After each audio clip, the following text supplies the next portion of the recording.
Guys, welcome back. So we are starting off our new unit, financial literacy.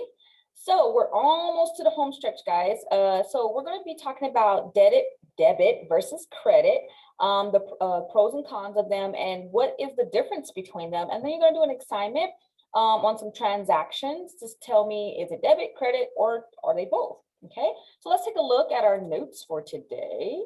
Notes, sure. All right, so I have a Venn diagram for you. So debit cards on one side, credit cards on one other side, and then in the middle where we have both. So let's start with our debit cards. Here are the facts. They are connected to a checking account. A checking account has your own money in it. It's your money that you have put in there, either from depositing it into a bank, or maybe you got paid from a job, or your parents put some money in there. This is your money, okay? Payments are made immediately when you use a debit card. The money comes out instantly. It's gone, taken out, debited, okay? The pros of having a debit card: you spend only the money that you actually have. Whatever's in there is what you can spend, okay? You can also use it at an ATM to get cash back, usually in multiples and 20s. Some ATMs let you get 10s out of it, but usually it's out of with 20s, okay?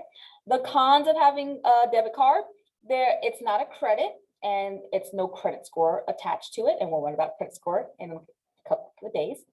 And there are overdrafts. So let's say you had $2 in your account, and whatever you were buying was $2.30. Well, most banks will honor the purchase because it's only going over a little bit, but you will get charged an overdraft fee because you didn't have enough money in your account to cover the purchase. So you get charged an overdraft fee, which is usually way more than what the actual transaction is. So be careful with that. All right, let's go ahead and look at credit cards. Here are the facts about credit cards. It allows payments to be made in the future.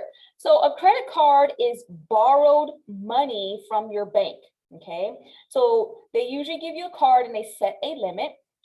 Usually when you're first starting out, it's probably going to be $200 or $300. Now, because it's money that you're borrowing from the bank, they're letting you use it.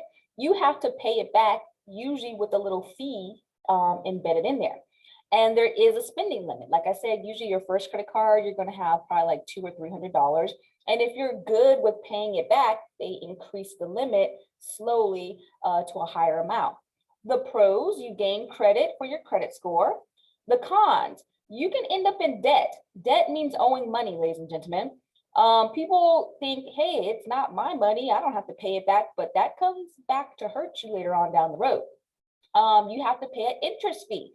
That interest fee is, that's the negative of you borrowing money from your bank because it's not yours.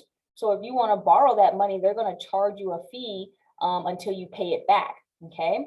And it can negatively affect your credit if you are late on paying them back. Usually they give you a statement and they say, hey, you need to pay this much each month to pay us back the money you owed. Now, it's always better to pay more than what they ask because that pays it off faster. But again, it all plays into your credit, okay?